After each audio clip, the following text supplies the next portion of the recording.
What's up? My name's Alex Karpazis, Presentation Director at Ubisoft Montreal, and this is Rainbow Six Tech Support.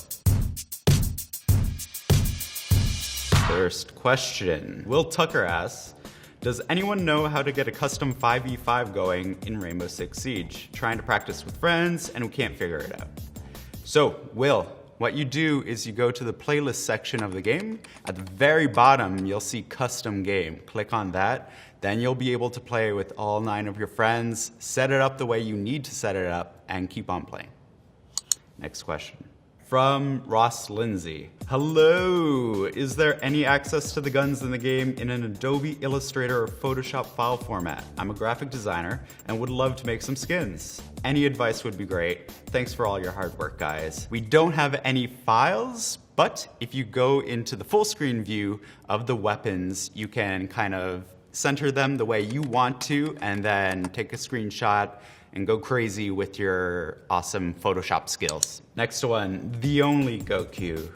There can't be only one Goku. Will there ever be an operator with dual pistols, or is that a bit too unfair for the Rainbow Six Siege community? This is something that we always think about, but when you start thinking about dual pistols, you now have to introduce this entirely new way to play the game. We have thought about a character dual wielding. We have never prototyped it yet, though. Not yet. It's a really cool idea.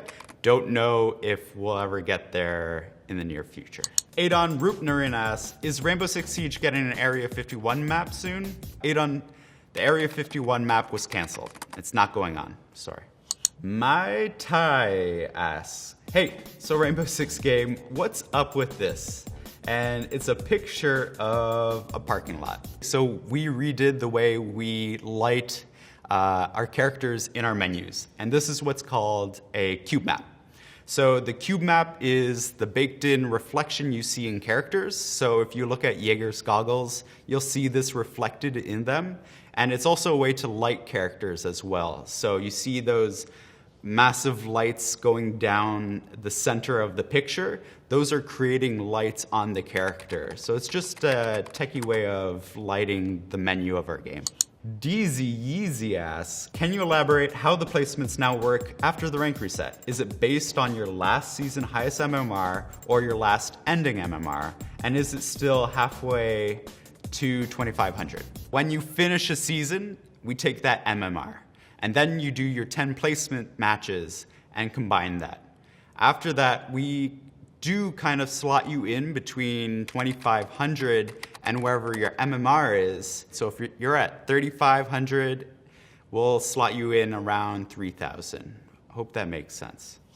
Next question from Most Wanted Legend. Rainbow Six game, why was Bomber and T-Hunt removed? Rest in peace. Bomber was removed from T-Hunt because we wanted to make T-Hunt a little bit more applicable to training for a match. You want to jump in, you want to practice and warm up. You don't want to be tripping over barbed wire and facing off a bomber who's not really involved in the online game.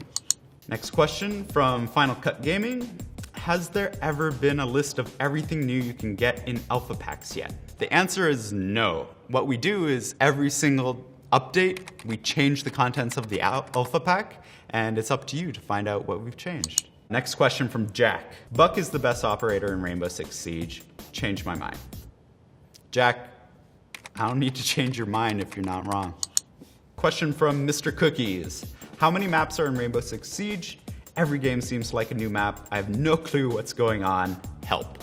So let's answer the first question. There's 20 maps in Rainbow Six Siege, and it's one of the most difficult things for new players to learn, is the map. So what we've done is we've introduced the newcomer playlist, so that's only 4 maps. Jump into that playlist, you can learn it, learn those 4 maps really well, and they're actually part of our ranked playlist as well. And then we have our ranked playlist. This season, we've knocked down the number of maps in that pool from 18 to 12. So there's fewer, they're more competitive, and hopefully that'll help you learn those maps. We'll change it up every season. So yeah, hope that helps. Next one, from Mr. Haywan. Rainbow Six game.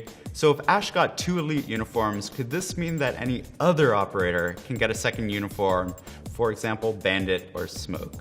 That's a really good question, Mr. Haywan. Someone's been paying attention. And why stop there?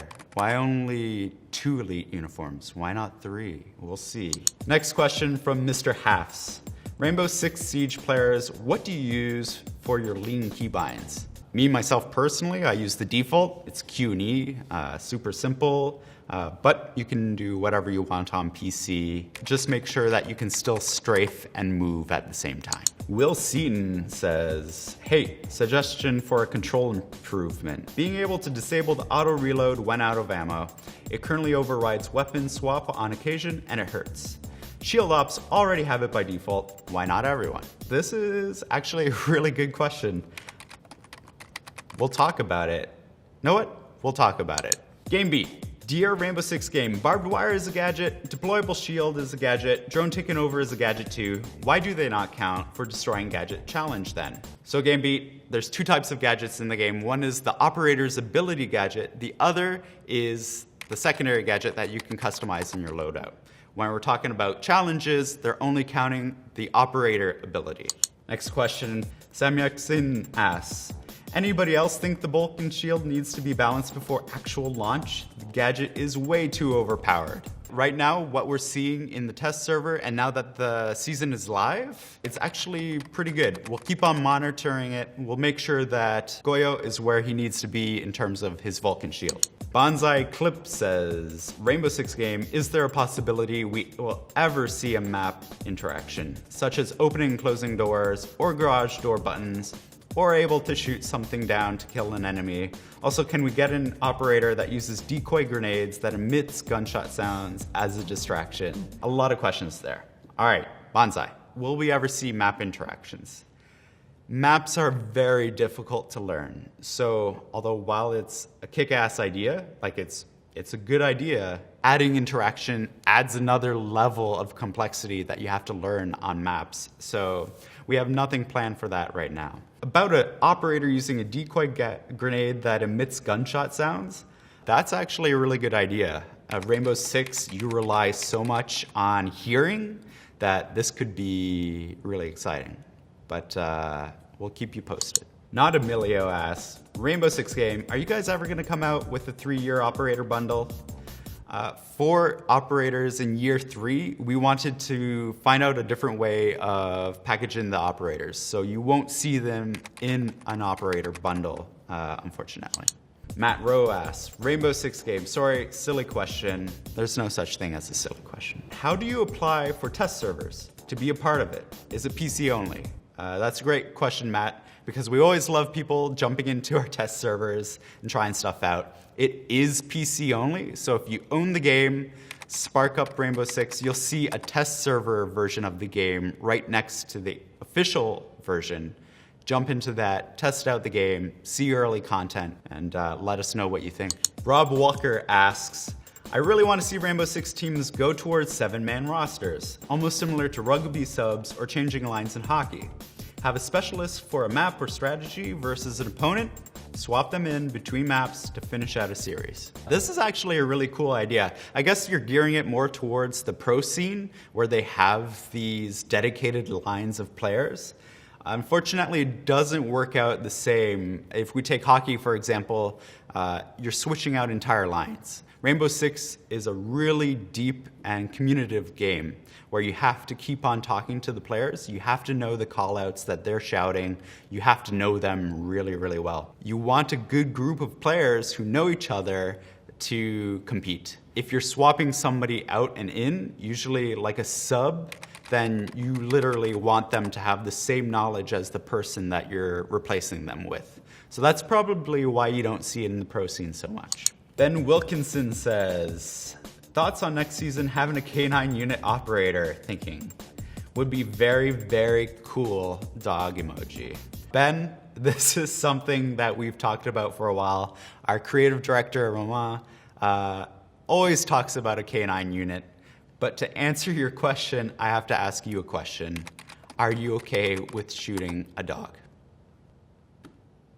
That's it, everyone. Thank you so much for your questions, and keep on sending them to us because, hey, I'd love to see you next time on Rainbow Six Tech Support. Cheers.